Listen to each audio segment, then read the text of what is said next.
নমস্কার বন্ধুরা, Bhadreswar study centre চ্যানেলে তোমাদের স্বাগতম। স্কুলে চাকরি 2024, যেখানে তোমাদের গ্রুপ ডি পদে নিয়োগ করা হচ্ছে এবং যোগ্যতা যেটি প্রয়োজন সেটি অষ্টম শ্রেণী পাস যোগ্যতা প্রয়োজন। রাজ্যের থেকে নতুন নিয়োগ শুরু হলো, কিভাবে আবেদন করবে সম্পূর্ণ ডিটেলস A to Z সম্পূর্ণ তথ্য তোমরা এই ভিডিওর মাধ্যমে তোমরা পেতে চলেছো। তার জন্য ভিডিওটাকে কমপ্লিট দেখো, তাহলে তোমরা প্রপার ইনফরমেশন পাবে।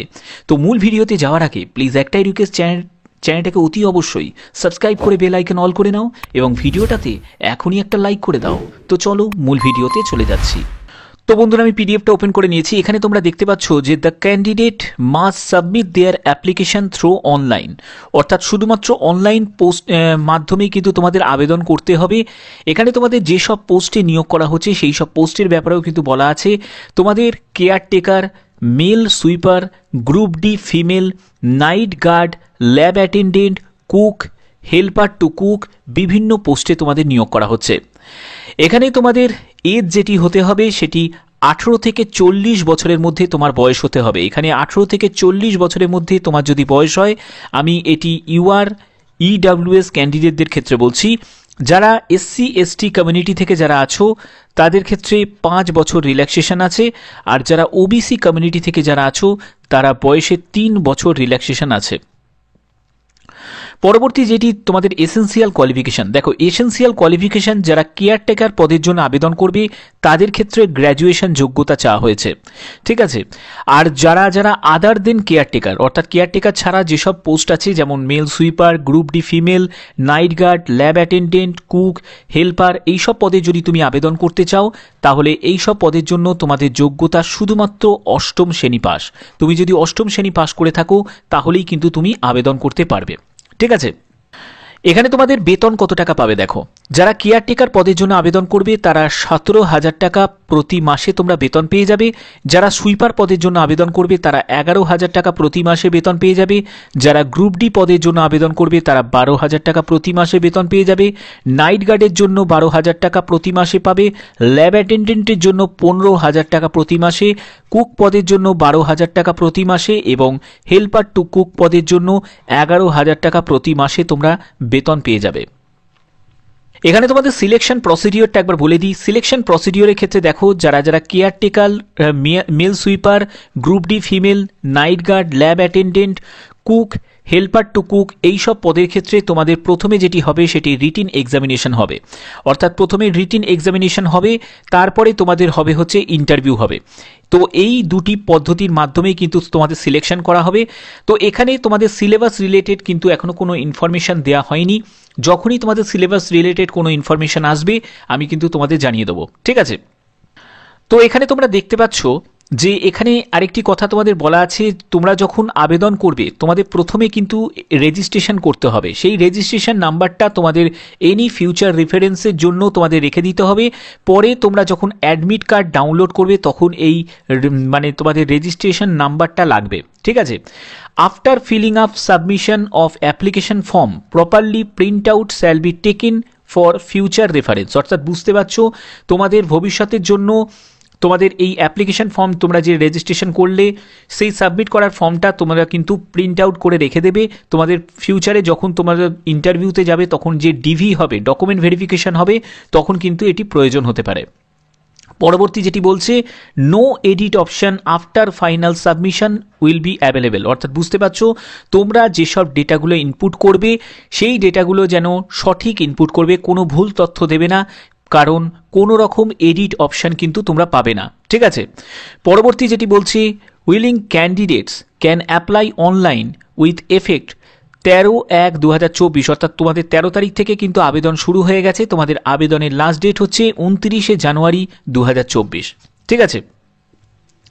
তোমাদের যেসব ডকুমেন্টসগুলো তোমরা আপলোড করবে তার মধ্যে এজ প্রুফের জন্য দেখো বার্থ সার্টিফিকেট অথবা তোমরা মাধ্যমিকের অ্যাডমিট কার্ড দিতে পারো, ঠিক আছে।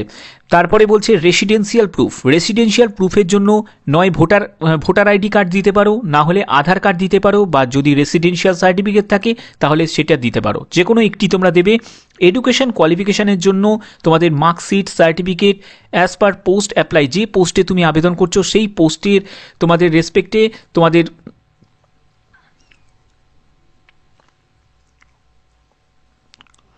তোমরা যে পোস্টে আবেদন করছো সেই পোস্টের অনুযায়ী কিন্তু তোমাদের কোয়ালিফিকেশন সার্টিফিকেট বা মার্কশিট তোমাদের দিতে হবে। এখানে ওয়ার্ক এক্সপিরিয়েন্স দেখো, ওয়ার্ক এক্সপিরিয়েন্সে কিন্তু কোনো প্রয়োজন নেই।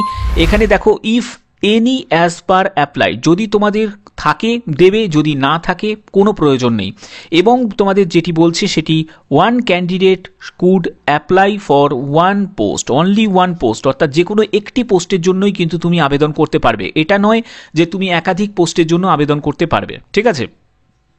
তো এখানে দেখো একটি অ্যাপ্লিকেশন ফর্ম আছে, এই অ্যাপ্লিকেশন ফর্মটা তোমাদের দেয়া হয়েছে। জাস্ট এই অ্যাপ্লিকেশন ফর্মটার প্যাটার্নেই কিন্তু তোমাদের যখন তোমরা অনলাইন আবেদন করবে এরকমই কিন্তু একটা ফরম্যাট কিন্তু আসবে, ঠিক আছে। তো তার জন্য বোঝানোর জন্যই এই অ্যাপ্লিকেশন ফর্মটা তোমাদের দিয়ে দিয়েছে, যাতে তোমরা যখন আবেদন করবে, কারণ এখানে কিন্তু সম্পূর্ণ অনলাইন মোডেই কিন্তু তোমাদের আবেদন করতে হবে। তোমরা দেখেছো অ্যাজ পার নোটিফিকেশনে তাই কিন্তু মেনশন আছে। তো এখানে দেখো বলছে অ্যাডভার্টাইজমেন্ট পাবলিশড ইন দ্য, তোমরা যে নিউজ পেপার বা কোথাও থেকে যেখান থেকে তোমরা এই নিউজটা পেয়েছো সেই নিউজের সেটি নাম দেবে, তারপরে কোন ডেটে তোমরা দেখেছো সেটি দেবে। তারপরে কি বলছে, তোমরা যে পোস্টে আবেদন করছো, নন টিচিং যে পোস্টে আবেদন করছো সেই পোস্টে তোমাদের কিন্তু ক্লিক করে দিতে, মানে তোমাদের রাইট চিহ্ন দিতে হবে। তোমরা দেখো যে পোস্টে তুমি আবেদন করতে চাও যে কোনো একটি পোস্টে কিন্তু তোমাদের রাইট চিহ্ন দিতে হবে, ঠিক আছে। বলছে যে তারপরে কি বলছে, নেম অফ দ্য অ্যাপ্লিকেন্ট, তো তোমার নামটাকে ক্যাপিটালে লিখবে। ফাদার, হাজবেন্ড বা গার্জেনের নাম তোমাদের এখানে লিখতে হবে। Present address up to pincode পর্যন্ত লিখবে। পার্মানেন্ট অ্যাড্রেসটাও কিন্তু তোমাদের লিখতে হবে এখানে। পরবর্তী যেটি বলছে ডেট অফ বার্থ দিতে হবে, ন্যাশনালিটি ইন্ডিয়ান দেবে, রিলিজিয়ান হিন্দু, খ্রিস্টান, মুসলিম যা হয় সেটি দেবে। কাস্ট তোমাদের দিতে হবে, যদি কোনো সাবকাস্ট বা কাস্টের সার্টিফিকেটের নাম্বার তোমাদের তাহলে এখানে মেনশন করে দিতে হবে। মোবাইল নাম্বারটা দেবে, মেল আইডি দেবে এবং একাডেমিক কোয়ালিফিকেশন। এই একাডেমিক কোয়ালিফিকেশনের জায়গাটা কিন্তু খুবই ইম্পর্টেন্ট, ভালো করে শোনো। তোমরা জানো এখানে শুধুমাত্র কেয়ারটেকার বাদ দিয়ে বাদবাকি যতগুলো পোস্ট আছে সব পোস্টের ক্ষেত্রে তোমাদের 8 পাস কোয়ালিফিকেশন চাওয়া হয়েছে, ঠিক আছে। তো দেখো এখানে একাডেমিক কোয়ালিফিকেশনের জায়গাটা দেওয়া আছে, এখানে মাধ্যমিক, উচ্চ মাধ্যমিক এবং গ্র্যাজুয়েশন দেওয়া আছে। তোমরা যখন অনলাইন আবেদন করবে তখন কিন্তু তোমরা অষ্টম শ্রেণী পাশের কিন্তু জায়গাটা দেখতে পাবে। যদি তোমরা অষ্টম শ্রেণী পাশের থেকে তোমাদের যদি হায়ার কোয়ালিফিকেশন থাকে, অর্থাৎ মাধ্যমিক যদি কমসে কম থাকে, তাহলে কিন্তু মাধ্যমিকটা তোমরা ফিল আপ করে দেবে, ঠিক আছে। আর যদি তোমাদের গ্র্যাজুয়েশন থাকে বা উচ্চ মাধ্যমিক থাকে তাহলে সেটাও কিন্তু তোমরা ফিল আপ করতে পারো। তো এখানে দেখো পরবর্তী যেটি বলছে ইফ এনি ওয়ার্ক এক্সপিরিয়েন্স, তোমাদের যদি এক্সপিরিয়েন্স থাকে তাহলে দেবে, যদি না থাকে দেওয়ার কোনো প্রয়োজন নেই। পরবর্তী যেটি আছে সেটি হচ্ছে ফুল সিগনেচার, এখানে তোমাদের সই করতে হবে, তারপরে এখানে প্লেস দেবে, এখানে ডেটটা দেবে, ঠিক আছে। তো তোমাদের যেখানে নিয়োগ করা হচ্ছে সেটি হচ্ছে তোমাদের যে দেখতে পাচ্ছ the project officer come district welfare officer, backward classes welfare, tribal development, দক্ষিণ দিনাজপুর। তোমাদের administrative building, second floor, post office, police station, সেটি বালুরঘাট, দক্ষিণ দিনাজপুরের তরফ থেকে এই নিয়োগটি হচ্ছে। এখানে বলছেন সম্পূর্ণ নন টিচিং স্টাফ পদে তোমাদের নিয়োগ করা হচ্ছে একলব্য মডেল রেসিডেন্সিয়াল স্কুলে। তোমাদের কিন্তু এখানে আবেদন করতে গেলে অবশ্যই কিন্তু সেখানকার রেসিডেন্ট হতে হবে, পার্মানেন্ট রেসিডেন্ট অফ দক্ষিণ দিনাজপুর। যারা যারা পার্মানেন্ট রেসিডেন্ট অফ দক্ষিণ দিনাজপুরের যারা লোকাল রেসিডেন্ট হবে, স্থায়ী বাসিন্দা হবে, তারাই কিন্তু আবেদন করতে পারবে। এখানে তোমাদের ভ্যাকেন্সির ব্যাপারটা বলা আছে, টোটাল 11টি মতো শূন্য পদে তোমাদের নিয়োগ করা হচ্ছে। এখানে তোমাদের ক্যাটেগরি ওয়াইজ কিন্তু এখানে ভ্যাকেন্সি তোমরা দেখতে পাচ্ছ, কেয়ারটেকার মেলের জন্য একটি মতো, তারপরে সুইপার মেলের জন্য একটি, এসসির জন্য আছে। তো এই রকম অনুযায়ী কিন্তু তোমাদের ভ্যাকেন্সি ভাগ করা আছে। এখানে বলে রাখি মেল ফিমেল বোথ ক্যান্ডিডেটই কিন্তু আবেদন করতে পারবে। তো তোমাদের সম্পূর্ণ এটি কিন্তু কন্ট্রাকচুয়াল ভিত্তিতে নিয়োগ করা হচ্ছে, অর্থাৎ 1 বছরে তোমাদের কন্ট্রাক্টে নিয়োগ করা হচ্ছে। এখানে আবেদন করতে গেলে এখানে সম্পূর্ণ কিন্তু অনলাইন মোডে আবেদন করতে হবে। তোমরা দেখতে পাচ্ছ online application are invited through the district website. তোমরা recruitment.dd.in এই ওয়েবসাইটেও তোমরা ভিজিট করতে পারো, না হলে তোমরা এই ওয়েবসাইটে ভিজিট করতে পারো www.ddinajpur.nic.in এই ওয়েবসাইটেও তোমরা ভিজিট করতে পারো। এর লিঙ্ক আমি ডেসক্রিপশানে দিয়ে দেবো, তোমরা সেখান থেকে কিন্তু চেক আউট করে নেবে, ঠিক আছে। তো এই হচ্ছে মেন তোমাদের যে নোটিফিকেশনটা যেটি প্রকাশিত হয়েছে।